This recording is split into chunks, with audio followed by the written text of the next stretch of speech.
Supercrack Estrella presenta. Los mayas tuvieron algún tipo de contacto con una civilización extraterrestre la cual pudo haberlos modificado. Pocas culturas para detonar estrafalarias teorías sobre su origen y su desaparición como los mayas, una civilización cuyo desarrollo matemático y arquitectónico para algunas personas resulta inexplicable sin invocar asistencia cósmica. Un nuevo libro, Ancient Aliens in Australia, propone que esta civilización fue influenciada por extraterrestres de las Pléyades, quienes genéticamente habrían intervenido para aumentar la conciencia o manipular a este pueblo. La teoría se correlaciona con su otra desaforada propuesta de que los aborígenes australianos son el eslabón perdido y provienen, según su propia mitología, de las estrellas. El centro de la tesis es que seres de las Pléyades jugaron un papel primordial en el desarrollo del Homo sapiens sapiens. Mi teoría favorita de mi banal Supercrack Estrella fue la hipótesis de que híbridos humanos ángeles caídos en Palenque tenían altos niveles de DMT endógeno en la sangre, por esto su sangre era considerada una ofrenda sagrada y una llave para abrir dimensiones espirituales o portales dimensionales.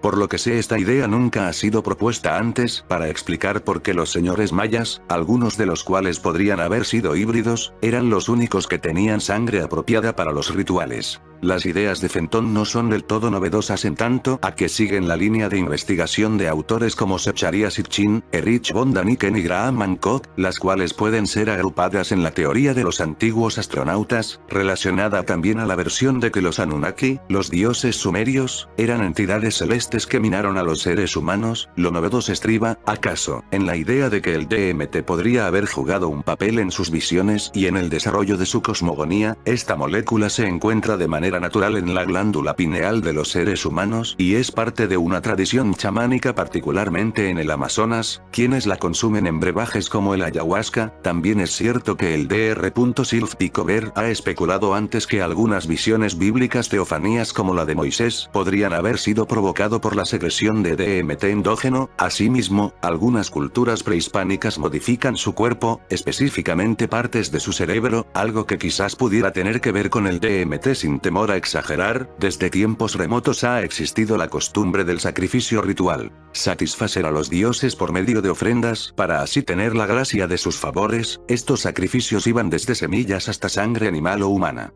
Según diferentes culturas, la vikinga, por ejemplo, entre más grande era la petición a los dioses, el sacrificio debía ir acorde para una mayor seguridad del cumplimiento de esta. No obstante, la sangre en particular siempre ha tenido cierto cariz místico y religioso, una áurea sagrada difícil de ignorar, un canal directo de comunicación con divinidades y fuerzas más allá del plano terrenal. Y conforme fueron evolucionando las religiones, la gente se dio cuenta de que no bastaba un cuenco lleno de sangre tibia, hacía falta que el sacrificado se sometiera a cierto procedimiento para hacer la sangre más apetecible a los dioses. Las culturas fueron perfeccionando el sacrificio ritual hasta descubrir que, entre más asustada y estresada estuviera la víctima, más eficacia tenía la ceremonia. Por tanto, los métodos de tortura, incluso el uso de ciertas drogas, evolucionaron generación tras generación hasta poder nombrar el ingrediente secreto: adrenalina. La adrenalina es una hormona secretada por las glándulas suprarrenales que se transporta por el torrente sanguíneo a distintas partes del cuerpo, dependiendo de en dónde sea más necesitada. Es decir, si se trata de un atleta, la adrenalina funciona como disparador de energía y fuerza. Si se trata de una persona en peligro, la adrenalina alerta los sentidos, dilata las pupilas para una mejor visión, desencadena mecanismos de supervivencia ocultos en el cuerpo y eleva la presión sanguínea en caso de que sea necesario correr para huir.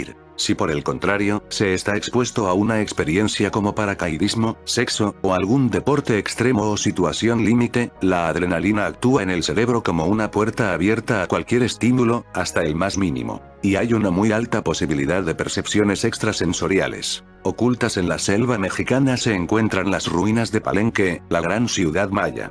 Conocida por su arquitectura imponente, templos inmensos, arte y tesoros, ha atraído durante siglos a exploradores, saqueadores de tumbas y arqueólogos. Este lugar es el hogar del Templo de las Inscripciones, el cual alberga a la tumba de uno de los más famosos líderes mayas de Palenque, Pacal. El hallazgo del sarcófago en el siglo XX dejó sorprendido al mundo, y desde entonces el evento ha estado rodeado de controversia. Aquí dejo unas extrañas imágenes de orbes o objetos volantes encontrados por Miengo Ogle Arps, en un lugar donde seguramente se realizaban estos rituales. Descubrimiento del Gran Templo de las Inscripciones ubicado en el hoy estado de Chiapas, México. El Templo de las Inscripciones se cuenta entre los monumentos más famosos del mundo maya y es la mayor estructura piramidal escalonada de Mesoamérica. Su nombre antiguo era la Cama, Grandes Aguas, y su nombre moderno proviene del asentamiento colonial español de Santo Domingo de Palenque. La existencia de las ruinas se desconocía hasta 1773, año en el que el explorador español Ramón de Ordóñez y Aguilar las descubrió. Aún así, Palenque fue redescubierta y olvidada varias veces hasta el año 1841, cuando los exploradores John Lloyd y Frederick Catherwood, considerados como los pioneros en la arqueología maya, documentaron y aportaron ilustraciones del lugar en su libro. Sus informes fueron superiores tanto en precisión como en volumen comparados con los pequeños reportes que habían sido publicados antes sobre culturas mesoamericanas antiguas. La tumba del señor Pacal. El Templo de las Inscripciones fue construido específicamente como monumento fúnebre para Quinichjanaat Pacal, gobernador de Palenque del siglo VII después de Cristo, y cuyo reinado duró casi 70 años. La construcción de este monumento fue encargada por Pacal mismo durante la última década de su vida y fue terminada por su hijo y sucesor Quinichcan Balam II, poco tiempo después del 683 después de Cristo. El lugar consta de un templo que está situado sobre una pirámide de 8 escalones, es decir, tiene un total de 9 niveles. En la cima de la pirámide se encuentra el templo, el cual está formado por 2 pasadizos divididos por una serie de columnas y cubierto por un techo abovedado. Tanto el templo como la pirámide tenían una gruesa capa de estuco y estaban pintados de rojo, como era común en muchas edificaciones mayas. Las tablas con jeroglíficos de Palenque. Las 5 entradas del frente de la edificación están rodeadas por 5 pilares con imágenes y jeroglíficos mayas. El Templo de las Inscripciones obtiene su nombre de 3 tablas con jeroglíficos, conocidas como la tabla este, tabla central y tabla oeste, las cuales se encuentran en las paredes internas del templo. Estas tablas recalcan la idea de que los eventos del pasado se repetirán en la misma fecha y constituyen la segunda inscripción maya más grande conocida. 617 jeroglíficos.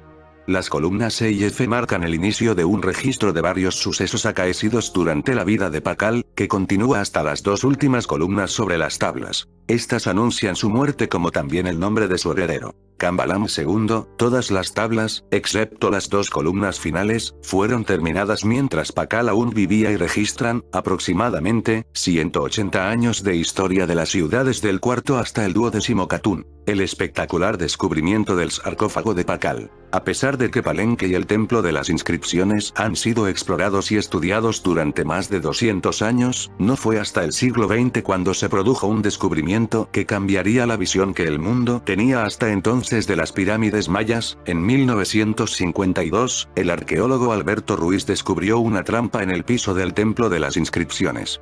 Quitó una losa de piedra localizada sobre la plataforma superior y llegó hasta un pasadizo que penetraba profundamente en el interior de la pirámide. Este túnel había sido bloqueado durante siglos por tierra y piedras, haciendo que el descenso fuera difícil y peligroso. La remoción del relleno tomó casi 2 años y durante el proceso se descubrieron ofrendas de jade, alfarería y conchas, lo cual hablaba de la importancia de aquel lugar. Ruiz y su equipo finalmente llegaron hasta una cámara subterránea donde había un sarcófago de piedra de 20 toneladas con una tapa preciosamente tallada donde se encontraba la tumba del rey Pacal. La tumba en sí es extraordinaria por su gran y cuidadosamente tallado sarcófago, además de la escultura en estuco que decora las paredes. El féretro fue construido con un solo bloque de piedra que albergaba el cuerpo de Pacal, que se halló con abundantes ornamentos entre los que destacaban una máscara mortuoria de jade y joyas varias también de jade. Además, sostenía un cubo en una mano y una esfera en la otra. Asimismo aparecieron 5 esqueletos, tanto de hombres como mujeres, en la entrada de la cripta. Un hecho interesante es que la tapa del sarcófago de Pacal pesa 7 toneladas y las dimensiones del pasadizo del Templo de las Inscripciones indican que no cabría por allí. Todo ello convierte al Templo de las Inscripciones en un lugar único sobre el que muchos creen que fue construido específicamente alrededor del sarcófago, lugar de reposo final de Pacal. El misterio de la tapa del sarcófago. Se ha debatido mucho sobre el simbolismo de la tapa del sarcófago. Se cree que representa a Pacal bajo la apariencia de uno de los dioses del maíz que salían del inframundo, mostrando el patrón del árbol de la vida como fondo. En la imagen que lo cubre, Pacal yace en la cima del monstruo de la tierra. Debajo suyo figura la mandíbula abierta de un jaguar que simboliza a Xibalbá. Sobre él se encuentra el ave celestial posándose sobre el árbol cósmico, representado por una cruz, el cual, a su vez, sostiene a una serpiente en sus ramas. Así, en la imagen, Pakal se sitúa entre dos mundos, los cielos y el inframundo. En el sarcófago también se encuentran los ancestros de Pakal de 6 generaciones atrás. Sin embargo, no hay común acuerdo respecto a esta interpretación. Una hipótesis más alternativa defiende que Pakal está representado manejando un tipo de vehículo o maquinaria. Pareciera como si Pakal estuviese manejando varios controles complejos. Teóricos defensores de los antiguos astronautas sostienen que la representación es una evidencia de visitas extraterrestres en el pasado. La mesa del rey Salomón protegida por los visigodos en tiempo de los maya. El año 683 después de Cristo es considerada una época oscura por los pocos datos que hay. En aquel año el 683 es cuando la civilización maya de México realizó un extraño dibujo donde parece verse un hombre de la civilización maya dentro de un cohete. A este grabado se le conoce mundialmente como el astronauta de Palenque. Palenque es el lugar donde se encontró este grabado dibujo, donde se puede ver un ciudadano de la cultura maya dentro de un cohete. En el año 683 después de Cristo en la península ibérica estaban los visigodos. La península ibérica es lo que conocemos en nuestros días como España. En Gran Bretaña en ese año del 683 estaban los anglosajones, y en América en México en ese año 683 que se pintó un astronauta maya dentro de un cohete estaban la civilización maya. También estaban los vikingos en Finlandia, Noruega. Y los árabes que empiezan a combatirse en una gran potencia, y claro está Alemania donde estaban los reinos de los francos en la época merovingia. En ese año del 683 personas importantes eran por ejemplo en lo que hoy es Alemania Teodorico III, el rey de lo que hoy en día es Inglaterra era Etelredo de Mercia, el papa en Roma era Benedicto II, Teodoro de Tarso era arzobispo de Canterbury, y el rey de los visigodos en la península ibérica hoy España era Hervigio, y nos queda los maya quien era muy importante en ese 683 después de Cristo en la civilización maya, Pakal II o Pakal el Grande, 603 después de Cristo. Fue el gobernante más prestigioso del estado maya de Baakal, cuya sede era la ciudad de Palenque. Tomó el poder a la edad de 12 años, su madre Sakub lo supervisó hasta que fue adulto. Durante su gobierno Baakal alcanzó los mayores niveles de esplendor y sofisticación. Pero ¿qué podían tener los maya, los visigodos, los anglosajones, árabes y vikingos? La historia nos dice que nada pues América no había sido aún descubierta, así que los maya no podían saber de otras civilizaciones y de su asistencia, y lo mismo pasaba con los visigodos y los anglosajones no podían saber de la asistencia de los maya, pero si la civilización maya parece que tenía de cohetes o por lo menos de aparatos voladores, ¿por qué no pensar que quizás si se conocían a los visigodos? Tengamos en cuenta que a esta época la llaman la época oscura por los pocos datos que hay sobre ella. La historia está manipulada, así que ¿por qué no pensar que si sabían de la asistencia los unos de los otros, los maya de los visigodos? De esta manera habría que encontrar algo que tenían en común los visigodos con los maya, y hay algo que une hasta dos culturas, que nos hace pensar que los unos sabían de la asistencia de los otros, pues los dos tenían tecnología avanzada. Los maya tenían máquinas voladoras como secreto como tecnología avanzada, pues los visigodos tenían en su poder y protegían la mesa del rey Salomón, que guardaba el nombre secreto de Dios. Se dice que si alguien descubre el nombre secreto de Dios sería el fin del mundo. Los anglosajones empezaban a sentirse amenazados por los vikingos, al igual que los visigodos por los árabes, así que es lógico pensar que los visigodos ante la amenaza de la expansión árabe quisieron proteger lo que más valor tenía para ellos, la mesa del rey Salomón. Recordemos, estamos hablando del año 683, la invasión árabe a la península ibérica se produjo en el año 711 después de Cristo, así que los visigodos en ese 683 ya empezaban a ver desde África que pronto llegarían a la península ibérica. En aquella época los barcos no disponían de la capacidad de recorrer grandes distancias, los únicos eran capaces eran los vikingos, pero ni siquiera ellos podían recorrer una distancia desde lo que hoy es Europa hasta América. América aún no se conocía, pero si los maya tenían máquinas voladoras, y los visigodos la pensar que si sabían de la asistencia de América y de los maya, los únicos que disponían tecnología para recorrer grandes distancias eran los maya en estos cohetes. Entonces cuando los visigodos vieron la amenaza de que la mesa del rey Salomón podía caer en manos de los árabes, estos entraron en contacto con los maya, para que estos con sus máquinas voladoras pudieran llegar hasta península ibérica y llevarse la mesa del rey Salomón a América. Luego los mayas desaparecieron para irse a otra dimensión donde llevaron la mesa. Salomón fue el tercer rey de Israel, elegido sucesor de su padre David en 1011 a.C. Reinó entre 978 y 931 a.C. y su reinado se caracterizó por el mantenimiento de la paz interior y exterior. La mesa del rey Salomón, entre sus muchas empresas, destacó la construcción de un fabuloso templo. Salomón murió el 922 a.C. y tras este suceso Israel sufrirá la cautividad de Babilonia y la destrucción del templo por Nabucodonosor II. A pesar de eso, existen indicios de que gran parte del mitológico tesoro que en él se guardaba, y entre los más extraordinarios objetos la llamada Mesa de Salomón, escapó del saqueo, siendo guardado en escondites secretos por los sacerdotes. Esta mesa, también conocida por el espejo de Salomón, fue donde, al parecer, el rey plasmó todo su conocimiento esencial del universo, la fórmula de la creación, en un esquema geométrico que a su vez contenía la formulación de la palabra fundamental, del nombre verdadero de Dios, el Shem Shemaforash. Tras permanecer escondido dicho tesoro, una parte, al menos, cayó, en el año 70, en manos de los romanos. Las legiones de Tito tomaron Jerusalén y destruyeron el templo y se hicieron con la tabla de Salomón, también llamada mesa por varios autores. Así nos lo cuenta un testigo presencial llamado Flavio Josefo. Entre la gran cantidad de despojos, los más notables eran los que habían sido hallados en el templo de Jerusalén, la mesa de oro, que pesaba varios talentos, el tesoro de Salomón quedó depositado en el templo de Júpiter Capitolino I, y más tarde en los palacios imperiales.